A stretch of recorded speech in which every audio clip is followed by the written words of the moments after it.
Salut à tous les amis, j'espère que vous allez bien. On se retrouve aujourd'hui pour une nouvelle vidéo 28 juillet. On va évoquer divers sujets. Hier, la conférence de presse donnée par Hansi Flick, ainsi que la présence de Laporta. Mais également les dernières informations qui entourent le FC Barcelone. Comme vous le savez, nous sommes en période de mercato et ça peut aller très vite, tous les jours, de nouvelles informations, parfois des mises à jour sur certains deals, etc. Donc on y va, on va évoquer tout cela. Tout d'abord, alors, hier, aux alentours des 18 h, il y avait un match de l'équipe. Donc le premier match de la pré-saison, il était à huis clos, pas diffusé.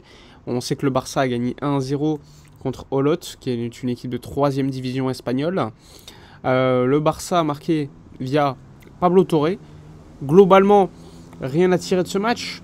L'entraîneur adverse a fait une interview après le match. Il a dit qu'en première mi-temps, Victor Roque était celui qui était le plus difficile à défendre. Qu'en deuxième mi-temps, Casado et Marc Bernal étaient les meilleurs. Il a dit que l'équipe du Barça, globalement, était physiquement à un niveau très très élevé. Il faut savoir que la semaine dernière, ils ont joué contre Gérone et il a dit qu'il y avait une grosse différence déjà en termes de préparation physique. Les joueurs du Barça étaient déjà quasiment prêts. Donc ça, c'était intéressant. Globalement, il y a eu un élément assez étonnant hier, c'est que aux alentours de 22-23 h, il y a eu une information qui est tombée sur Victor Roque. Pas mal de journalistes expliquaient qu'il avait été mauvais lors de ce match. 20 minutes après, tu as l'entraîneur de l'équipe adverse, Olot, qui dit le contraire. Donc assez étonnant.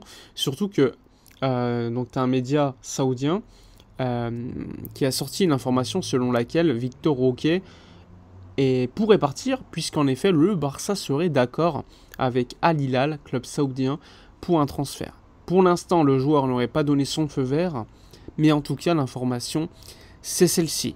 Alors, Victor Roque, vous connaissez probablement mon avis, c'est un jeune joueur, il vient du Brésil. À la base, il devait venir pour s'adapter pendant 6 mois et ensuite prendre un petit peu le rythme. Néanmoins, lors des 6 premiers mois, il a joué très très peu. Il a été critiqué de manière assez sévère, comme s'il ne venait pas du Brésil, qu'il n'avait pas besoin de s'adapter, comme si c'était déjà un joueur fini. Non, c'est un jeune joueur qui a besoin de progresser et on doit lui laisser du temps. Le Barça ne lui laisse pas du temps parce qu'économiquement, on est dans une situation compliquée. D'accord, eh bien il ne fallait tout simplement pas le signer. Si tu signes un joueur et que tu lui fais pas confiance, à quoi bon? Et en ce sens, le Barça serait déjà disposé à le faire partir, à le vendre à Al Hilal, sachant que le joueur serait beaucoup plus favorable à rester en Europe, ce qui est totalement légitime. Il faut savoir que son agent est André Curie, qui connaît très bien le Barça, qui a récupéré une belle commission d'agent. Franchement, je ne sais pas ce qui va se passer pour lui. On sait qu'il y a eu des discussions avec la Fiorentina, la Lazio, Corinthians, mais le joueur ne veut pas retourner au Brésil et veut rester en Europe. Donc à voir ce qui va se dérouler pour Victor Roque, mais le Barça a reçu une offre aux alentours de 35-40 millions d'euros pour le Brésilien, pour Al Hilal. À voir ce qui va se passer pour lui.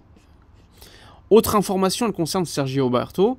Fabrizio Romano a confirmé que le joueur allait quitter le FC Barcelone libre de tout contrat, donc fin de contrat, pas de continuité pour le joueur. On n'est pas surpris, il faut savoir qu'Hansi Flick, dans la journée, lors de la conférence de presse, aux alentours de 14 h, il disait que Sergio Roberto, lorsqu'il a été interrogé dessus, qu'il ne faisait pas partie de l'équipe et qu'il n'était pas sous contrat avec le Barça. Donc c'était quand même un signe, on le savait. Pas de news concernant Roberto qui continue de s'entraîner en solitaire. Et donc le joueur devrait bien quitter, selon Fabrizio Romano, à 100% le Barça cet été. Sinon, Fabrizio Romano est également revenu sur Dani Olmo et Nico Williams en disant que le Barça attendait la réponse de Nico Williams avant de pouvoir avancer sur Dani Olmo, puisque la priorité reste Nico Williams, qui aujourd'hui est à Marbella avec Lamine Yamal d'ailleurs. Et donc on est tous en attente de cette décision. Unai Simon, son gardien en l'Athletic Club, s'est exprimé en disant que quelle que soit la décision qu'il allait prendre, il la comprendrait, mais qu'il devait profiter de ses vacances, qu'il a eu beaucoup de pression. Et en ce sens, on attend. Il lui a même dit repose-toi pendant 1 mois, prends des bonnes vacances et ensuite reviens en bonne forme. C'est compliqué de savoir ce qui va se passer pour Nico Williams. D'un côté, le Barça a beaucoup d'optimisme, de l'autre côté, on est toujours en attente, sachant que le Paris Saint-Germain serait arrivé dans le deal et aurait fait une offre pour le joueur, une offre assez élevée. Est-ce que le joueur va rester à Bilbao? Est-ce qu'il va partir à Barcelone ou ailleurs? compliqué de pouvoir s'exprimer aujourd'hui puisque tout simplement le joueur n'a pas décidé. Donc on attend et à voir ce qui va se passer. En attendant, le Barça se réunit assez souvent avec les agents de Dani Olmo, Andy Barra et Juanma Lopez afin d'avancer un potentiel deal. Le Barça a déjà fait une offre, Leipzig a refusé. L'offre était de 40 millions d'euros plus 20 millions d'euros de bonus selon des victoires en Liga ou en Ligue des Champions.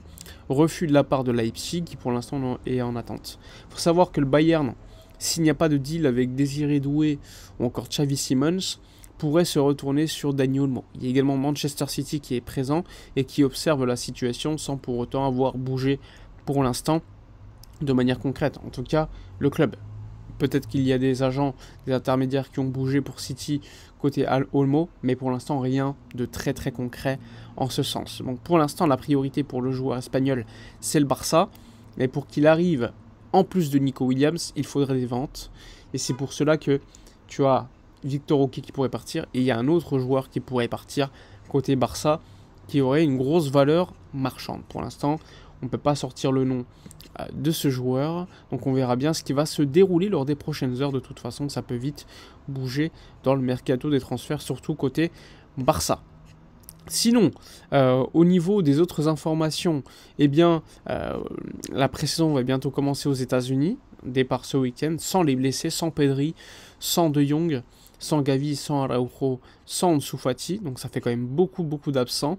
Clément Lenglet fera partie du voyage. Il faut savoir que Clément Lenglet a une offre également de Beşiktaş, de club anglais de second rang, et également de club saoudien. Il ne veut pas quitter le Barça pour l'Arabie Saoudite.